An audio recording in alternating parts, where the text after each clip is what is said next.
So yeah, this is back in 2016, 17. I was kind of getting repelled by crypto, and I think Richard is here, right? So this is it's funny timing.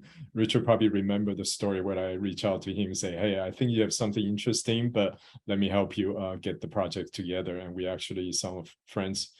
And myself help Richard with the fundraising back in the days. So that's roughly around the time I kind of got into crypto. But also kind of give me an opportunity to dive in a little bit deeper into the infrastructure side of the thing.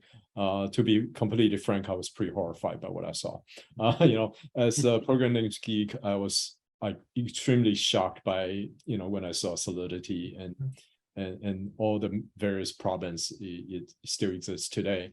But even overall, the system were quite rudimentary in my opinion. And I don't know if you have time to go into them, but I'm happy to share a little bit more later.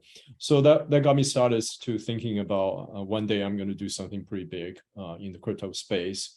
But what I want to do is not something that's kind of incrementally better than what's out there at the time. My intuition was this space, especially on the infrastructure side, need a big leap forward in terms of thinking. So when I look around, I definitely had some opportunity to go do a startup or join one of the larger projects at the time. I just didn't feel like the larger kind of a computer science kind of a the senior member of the teams, right? The really top-notch computer scientists and engineers are ready to jump into the space. Is definitely too new. So I decided to stay inside Facebook to help start the Libra project. My responsibility were twofold. One is on the developer platform, giving my background in programming language. The other one is, I wanted to start a research team, bring on some of the top members across various kind of domains, distributed system, cryptography, program language, obviously, formal verification, security, you name it. In my opinions, many of the mistakes were built by the other blockchains where they're overly focused in one area versus the other, right? Cardano is one example of this, right? They are very strong cryptographers, but the system is basically unusable for developers, right? They made fundamental mistakes. That's because they're overweight in one area versus the other. So I joined Facebook and was able to build out the team I envisioned. I was joking, this is a team of all but Turing Award winners. We have people like David Dale, Professor David Dale from Stanford, Dahlia Markey, her to be, she used to be running VMware's blockchain efforts, research lab, the author of Hot Stuff, which was the basis of the DM consensus protocol. George Dennis, who is now our chief scientist, one of the top distributed system researcher in the world, and so on and so forth. So very proud of the team. We did a lot of work. A lot of them got into DM, including everything related to smart contract. The Move programming language was designed by now CTO Sam Blackshear and many of the other researchers and engineers. We built on the Move Prover. The team was the first system, large-scale system, to be able to formally verify and continuously formally verify them in the continuous integration kind of environment. But ultimately, we feel like there's something missing, right? So the kind of on one hand, I think Facebook, the Novi leadership correctly recognized there's a big gap in internet infrastructure. Moving data around is a seamless experience, right? Posting a photo, doing any kind of messaging apps, right? It's really trivial, really easy to do. But anytime you're doing kind of a transfer of value, payments, it's a very high friction kind of experience. So ultimately, and that's the vision I believe in. The Libra vision was to create that kind of infrastructure to empower kind of payments, to have the same kind of experience for payments as you would any kind of other data transfer.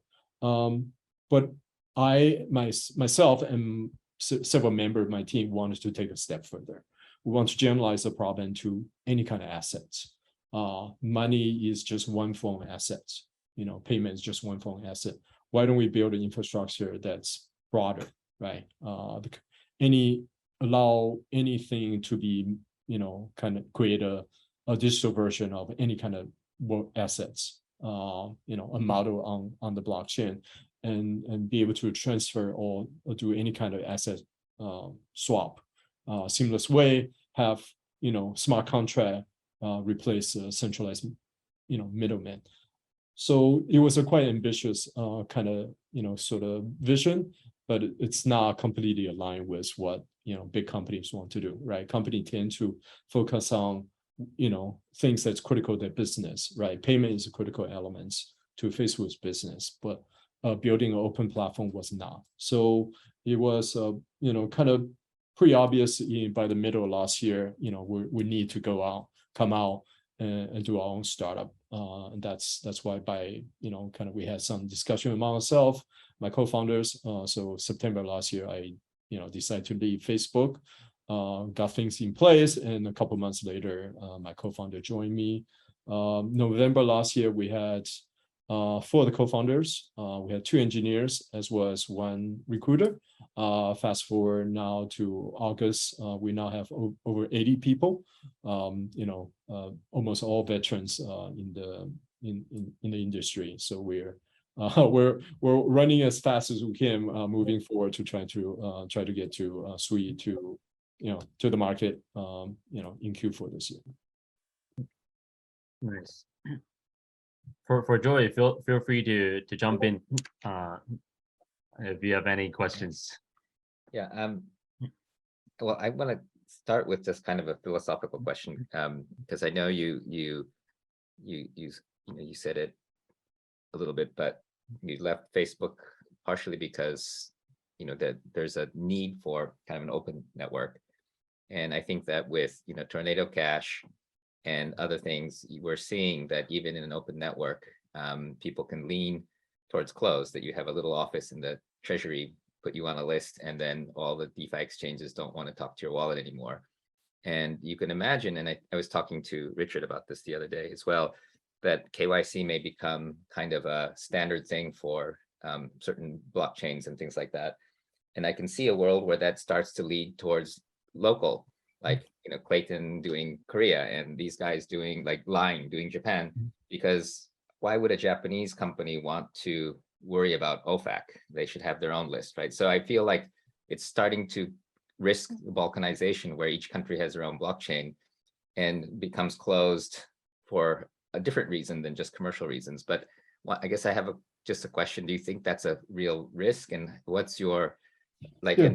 and do you, like, if you're trying to build a global blockchain, but you have every country making up these shit lists, how does that identity system and the KYC system work out, do you think, just whether it's on your chain or just more broadly? I don't know if you have a question. No, I mean, we take the philosophy, the underlying layers should be neutral.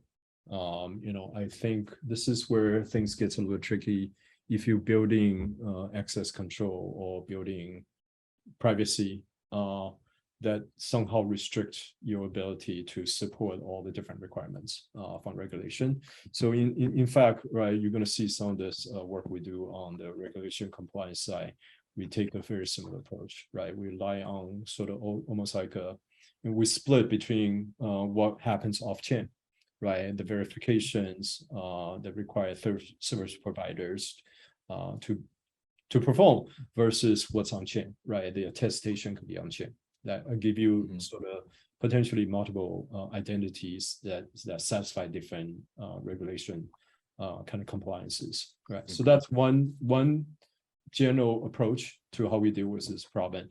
But the risk is still there, right? I think some of the risk for different country needing to have a different iteration or different instance of the same underlying blockchain technology is real, right? We already seeing some of this happen, and I think it will continue to evolve.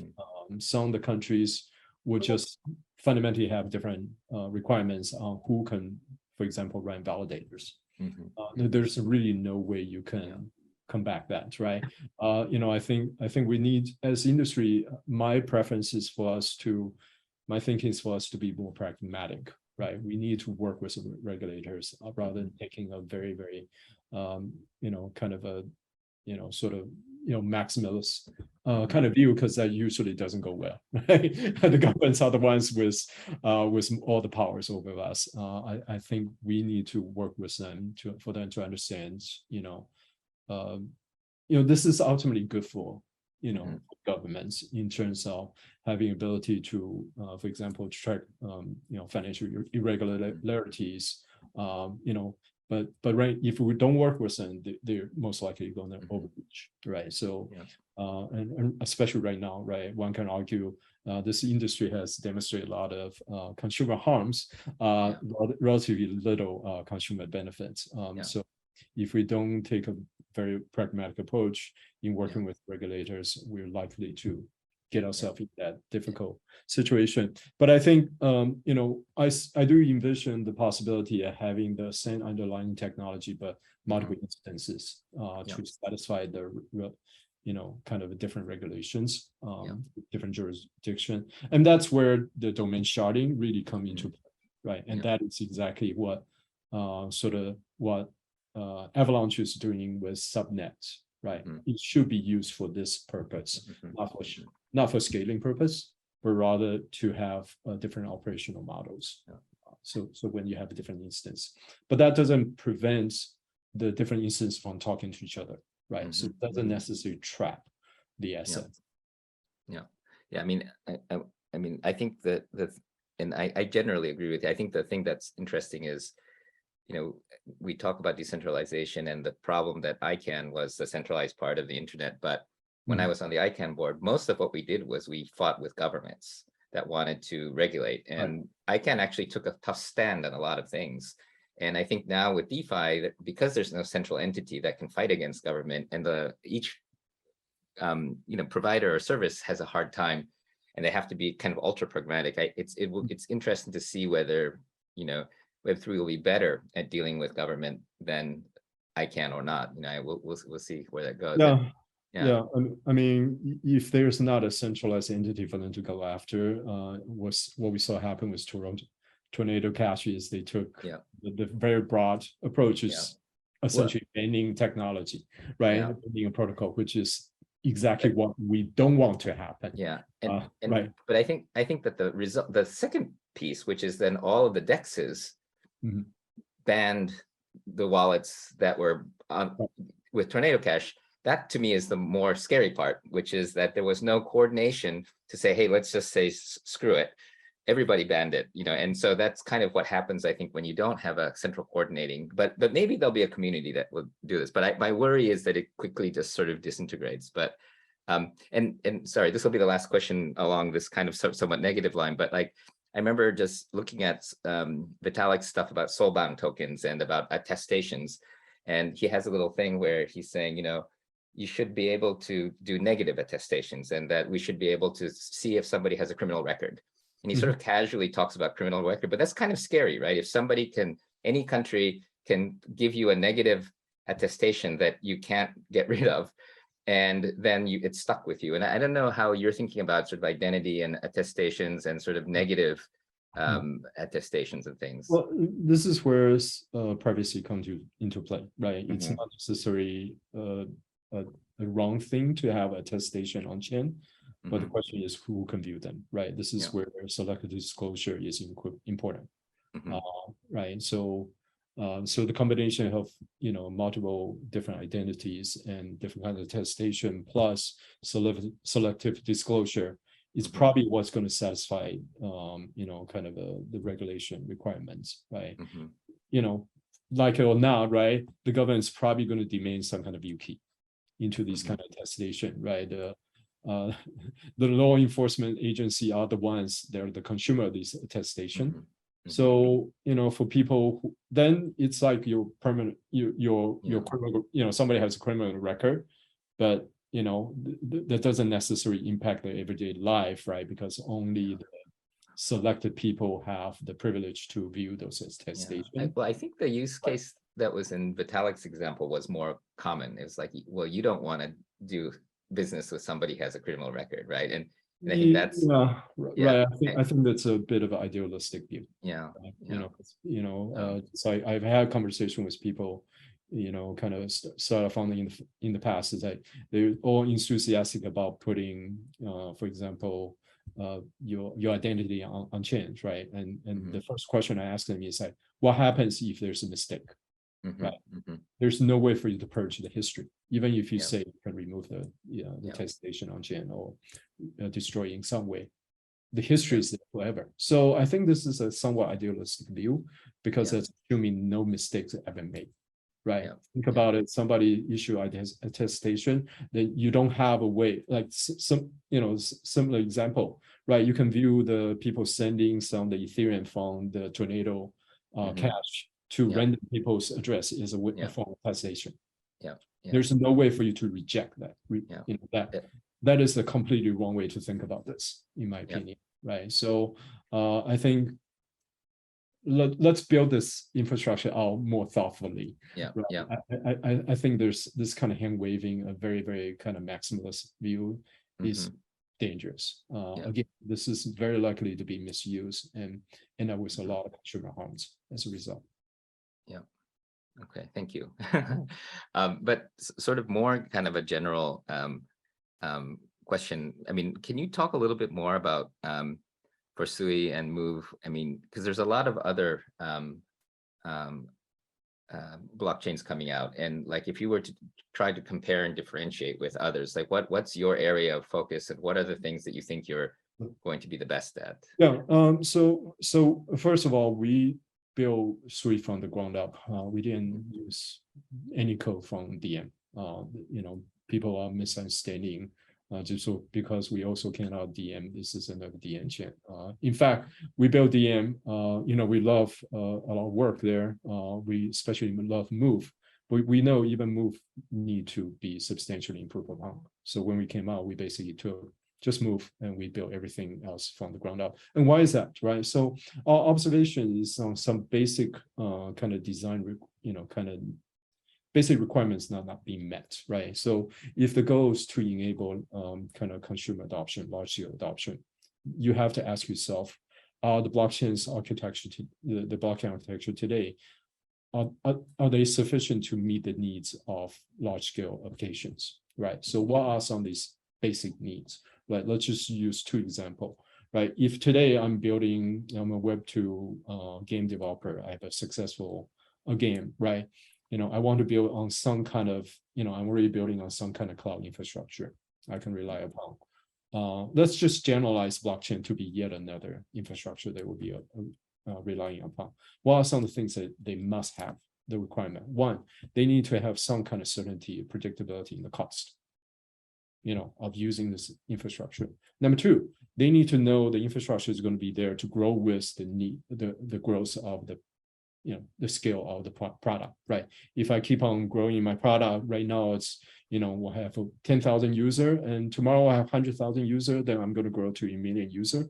And, I don't want to worry about at some point in time, the underlying infrastructure won't be able to keep up with the growth, right? So think about the blockchain today for these two requirements. First, the cost. Well, all the blockchain today is fixed capacity, right? We know Ethereum is fairly rudimentary. It can do, tens of transactions per second. On the other spectrum, you have some of the layer 2s and Solana that can do low thousands of transactions per second. They're all fixed capacity. So there's already some worries there. So let's talk about how Ethereum deal with the fixed capacity and the increased demand. Well, in Ethereum's model is, block space is a scarce resource, right? You pay a premium price for the scarce resource. So as your demand increases, your cost goes up. So this is like, I have a noisy neighbor throwing a party. All of a sudden, I can't get home, right? Because the streets are congested, right? As a product builder, something else happening on chain that have nothing to do with me, but my cost goes through the roof. It's a non-starter. I'm sorry. You talk to any large-scale product builder, they'll run the other direction. So I think this is something the industry needs to recognize. It's not doable. It's fail at the most basic requirement. The other approach, such as Solana is taking, is that I don't care how busy my blockchain is, how much demand is, I'm going to keep the fee low. Well, guess what? Then your trouble is you're going to get spammed, right? Because the attacker will have no penalty, right? It doesn't matter how much transaction they send, how congested the blockchain is, the cost is low. I'm just going to spam it to death, right? So neither of this model works, right? And my understanding is Solana is implementing some kind of fee market, right? But the problem is the fee market is global, right? What you need is global fee market. Only the smart contract that is, in demand, that's hot, you should increase price, right? Because that makes sense. Localized fee market, but everybody else's fee shouldn't change. So there's a lot of things that doesn't work here. So when we come out and build suite, the first thing we want to address is to have horizontal scalability rather than vertical scalability, right? Vertical scalability works for all these other blockchain today is basically getting bigger machines. And guess what? You cannot get bigger machines on demand, right? So horizontal scalability means the validators can each increase the capacity, right? They can literally just add more resources, add more workers, then you can horizontally scale to meet the demand. And this allows you to have elasticity in supply and demand because you can meet that demand on the fly, right? This is how large scale system works, right? If you ever work at any of these big companies, TikTok, Facebook, Instagram, you name it, they literally just turn on more machines when there's more ingress, right? And that is a basic requirement here because this allows you to keep the fee predictable. Doesn't mean you artificially keep it low. You have a healthy market, let the validator decide, what is the right cost for the fee, but you can predict it and keep it stable for 24 hours because for epoch, that's how epoch is 24 hours.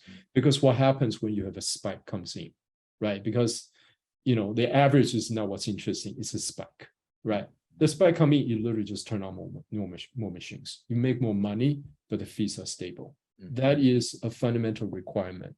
So when we came out build suite, we want to build this kind of architecture. And why is it not possible to follow other architecture to do this, right? The other blockchain architecture, what we call a front of line blocking architecture.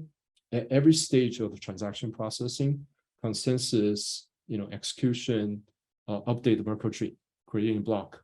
You're basically waiting for every transaction to be processed, everything to be done before you move on to the next stage, right?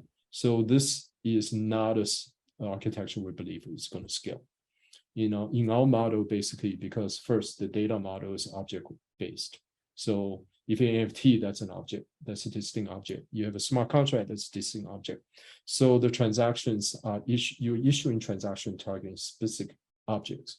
So for us, is at any point in time when you're processing transaction, the transaction that's related to each other that need to be ordered relative to each other, right? Think about one of the big challenge here with all the blockchain today is you're doing a total ordering all the transaction in the block, when in fact, most of them have nothing to do with each other.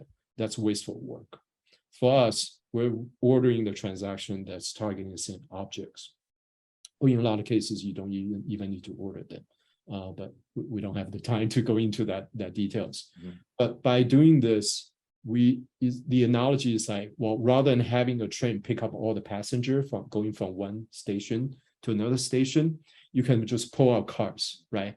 As if you have multiple objects, multiple groups of transaction, they need to be ordered and processed because they're related to each other.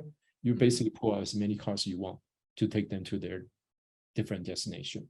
So this architecture allows us to basically process all these groups of transactions in parallel, and then allow us to do this horizontal scaling solution. The other benefits here is the objects are stateful objects. They're version stateful object, right? To give you an example, a trivial example, if today I have NFT that represent a character in the game, right? Now I level up the character from level 10 to level 11, right? That state is immediately captured in the object. You do not have to wait for update the Merkle tree for that to be finalized. You can use that updated new version of the object immediately for your subsequent transactions. So this allows us to move the Merkle tree update or the history of the blockchain to something that's not part of the critical path. Okay, they're not part of the critical path of transaction processing. They're done separately as a checkpointing mechanism. So we cut out a very expensive part and hard to scale part of the transaction processing out. So we have the shortest finality, right? Literally is ordering, execution, done. In some cases, you don't even need to do ordering because it's predictable. And you just execute and capture state. So very, very fast, so because this model allow us to not store everything in this Merkle tree, we can store scale storage as well. So it's a very, very different design in terms of kind of fundamentally different design from any other blockchains out there. Yeah. Can I ask one last question? So this is more on this organizational structure. So I think most people know, but just in case they don't, I mean, you're very famous for LLVM, and LLVM is interesting because programmers all know it because it's probably the most successful under the hood open source project recently. And it's, for people who don't know, it allows you to write any backend for any front end or any front end for any backend by creating this intermediate representation. But to me, as sort of an organizational guy, the really amazing thing is it's probably one of the only open source projects ever to come out of Apple, and that you were working at Apple while you created this massive project. And when I saw you in Facebook, I was thinking, oh, he's probably thinking he could do the same thing to Facebook that he did to Apple, which was to get them to do something very unintuitive, because it's really the sort of the goal of open source is that even the most selfish company will support open source if it helps them. And but it's also, we talk about fat protocol, that protocols are really interesting because you can build in a business model that old open source and protocols couldn't. And I'm curious, as you talk about sort of the future of Mysten Labs and kind of how you think about, the economics and the incentives for open source. I mean, is there something that you're taking from LLVM, and what's kind of like, are you trying to turn Mysten Labs into LLVM, and are you inspired by that, or is it very different kind of approach this time? I mean, I think it's similar in a way, right? So, I mean, philosophically, what makes Web3 exciting for open source developers is, well, in the old days, right, you publish open source, projects, people use them, you get some likes, right? Essentially, you get some stars in GitHub, you get some, prestige from that. You don't get the direct monetary that, kind of benefit from it. In the Web3 world, each one of those building blocks, previously you building as a library that people use, is a protocol.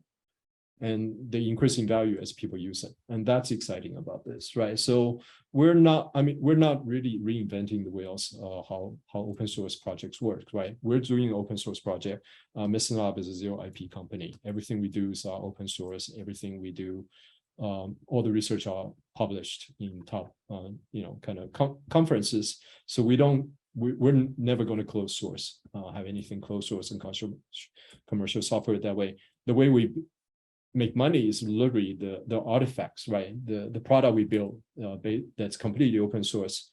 If it's being used, right, our shares in the product increase in value, and that's our business model. And sounds a little bit jarring, and I think there's some kind of perverse incentive here, because you have something you build have value before you have more product market fit. But that's really exciting. That's de-risking the developers. And I'll say this is what's exciting about this, because you can now go all in, right? You can take risk, right? The risk of moving away from your personal financial situation, from your career, moving to more the investors. So I would love to see us taking more advantage of that. And that's what we plan to do, right? So I think this is exactly the reason that we want to be as ambitious as we can. Right, rather than focusing a lot on the short-term gains. We want to do the best work and have it being shared with the world. And it's also demands it, right? If you think about it, what we're trying to do is a kind of internet infrastructure, right? Internet is very efficient in moving data around. We want to build a layer on top to be able to move assets around, and it's complementary. So that demands everything to be open source and shared with the world. There's no other way to do it. Interesting. Poseidon, should we take the question from chat from? Yeah. there's Howie asking a question that who will be able to be valid to decide the fee on Shui and what makes them valid? So how the fees determines basically the validator has an auction for every epoch. You say, okay, all of them get together. So based on history, yesterday, the last epoch, the average is about 10,000 transactions per second. This is a low. This is the cost, right? We set a price, right? So the validators don't necessarily have to honor the price, but the ones that's kind of behave honestly will get a boost in their reward. So the economic sort of mechanism kind of push them up to be kind of more efficient, to be more honest. So that's the mechanism. There's nothing I'll urge you to read the tokenomics paper. It's quite an interesting design, but that's the general the premises. Our design kind of push them a healthy race to the bottom, essentially, right? We want block space to be commodities, right? Because we believe that's what's going to drive creativity from the product builder. It's completely opposite kind of thinking from a lot of other blockchains out there. And if you look at history, right, when the product builder don't have to worry about costs, right, don't have to worry about resource constraints, that's when they do the best work. And that's what we ultimately believe. So the economics also supports that. We want them, the validators, to be able to make a lot of money and continue to optimize operations to drive down the cost. Right now, the cost is, if you're running on AWS, it's totally bandwidth, dominate 80%, 90% of the cost, right? Let's find a way to reduce costs and the pass costs onto the consumer, in this case, developers, product developers, and that's compete among the validators and to drive the price down and increase the demand. That's how they make money. Right? Internet is a huge scale, right? And internet is like something like 5 million activity per second that can result in a transfer of assets. That is mass amount of money even at a fraction of a cent. So there's plenty of money to be made for doing something that's a commodity. Nice. Is there any other questions from the crowd, from our audience to Adam?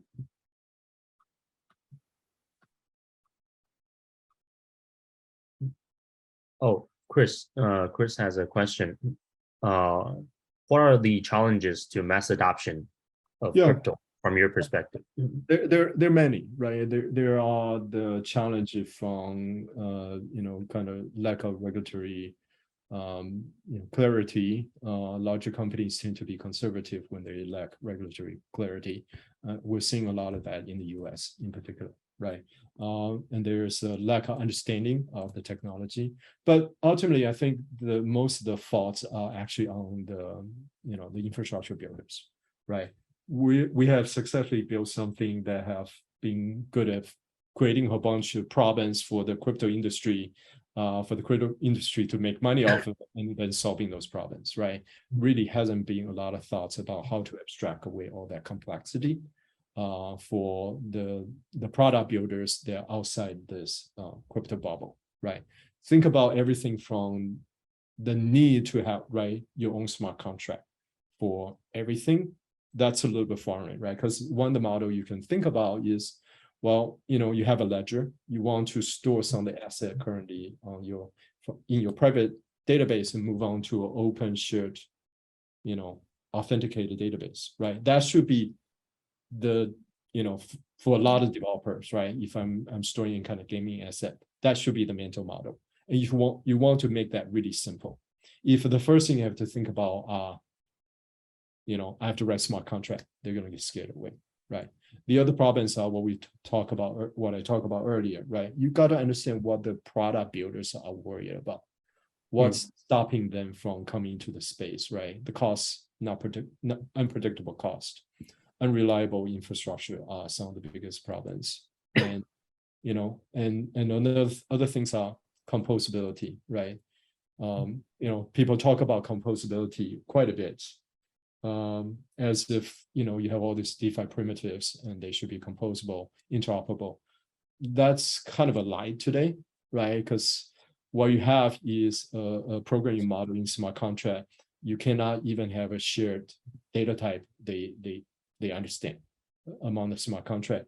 And the EVN's data model means the data are actually trapped inside the smart contract. It's very difficult to, kind of basically share a internal mapping pointer between smart contract. So they're really not composable, and the assets are not composable because, again, right, they're living inside the smart contract. They're basically a bunch of bytes. Each smart contract have to read to interpret them. All these things are, kind of barriers for entry for the Web2 developers, right? So, and that is why we're taking a completely different approach as well. But the most important thing is focusing on what, the product problems, right? We got to go talk to the product developer and figuring out how their problem will map onto blockchains, into crypto. For example, we talk to a lot of game developer. They talk about, well, we have a free-to-play model. It works well for us. You're telling me if I want to build a Web3 game, our user, the first thing they need to do is buy tokens. They have to buy NFTs. You have to sign up for drops and all these things before they can play games. They're going to run the other direction, right? The model just doesn't fit, right? It's too much friction being introduced to the products. So think about these problems, solve them, and you're going to see more and more developers coming on board. And that ultimately, the developer adoption and the consumer adopting those products are what's going to drive the success of the ecosystem. Yeah. I think we can take one more question from the audience. I'll let Evan choose which question are you most comfortable answering. I see Aptos is being mentioned a couple of times. I'm just going to touch upon that very quickly. So Aptos is DM core, right? Aptos came out, they brought out use DM core and modify a few things, right? DM was was designed for as the payment settlement layer between banks, essentially. So there's a lot of restriction. And I think they've done a good job removing all those restrictions to be a more permissionless blockchain. They have done a few things on pipelining the transaction pipeline better. But ultimately, that is the same architecture I described earlier. It's a front end line blocking, consensus, finish total ordering of all the transactions, execution, try to parallelize them, but you still have to wait for everything to finish before you move on to the next step, right? We basically throw that away and build everything from the ground up. So we obviously have to prove ourselves, but there's a reason why we didn't want to do that. Hi, Matt.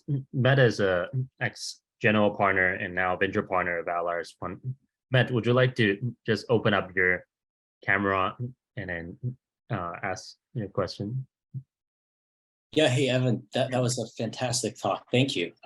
Just wanted to check a very quick question. So how will the company, Mysten, continue to be funded as Shui grow? Right, because this was a challenge with Ethereum too. There's always been a lot of discussions on business models of blockchains and how will the developer, the company, continue to get funded. Well, so obviously we're finishing up a funding round that will give us many years of runway. So we're quite well funded that way. So in the short term, there's no concern on that front. So a couple of things, right? The company will generate revenue. If Web3 is successful, the fact we own fairly substantial, we're going to keep, the company is going to keep 10% of the tokens and we'll stake them. We'll run about one validator ourselves and we'll also stake our tokens. That will generate a lot of money if we're at all successful. Our model is if we ever get to 100,000 TPS per second at 1 cent average, that is $30 billion. Right, we're not going to get there anytime soon. This is many years, right? But you see, right, even though we're building something, want to make a block space as commodity. Think about the scale. If we're at all successful, that alone would generate a massive amount of revenue for us. 10% of that pie is billions or hundreds of millions of dollars. Secondly, right, we're not like other companies per se. We believe we're building an ecosystem or building a platform. There's going to be plenty of opportunity for us to build other tooling or developer tooling or infrastructure pieces. that will generate revenue as well. So in that's a short, kind of high level answer right now. That was a great question and great answer, but knowing how Mysten Lab is funded, I almost answer on behalf of you. Yeah, I'm asking on two fronts. One is obviously for future investment possibilities, but also I imagine you have a great way for the company to get sufficiently self-funded in the future. So I'm actually trying to explore whether there are opportunities to invest. But congrats on all your progress. That's fantastic. Thank you. Yeah, maybe one last question is for Evan to say some words to people who want to come in to Web3, blockchain, crypto to building startups or building products or writing smart contracts. What would be your one piece of advice for them? Yeah, I think that I'm going to cheat. I'm going to talk about two things, right? One is I think there's a lot of kind of misunderstanding whether you're building a product versus building a building block. I see most of the DeFi protocols are building blocks. Because people are sort of trying to make money, right? We see a lot of these kind of tokenomics play, right? The growth play being the focus, right? So it actually adds a lot of friction to adoption.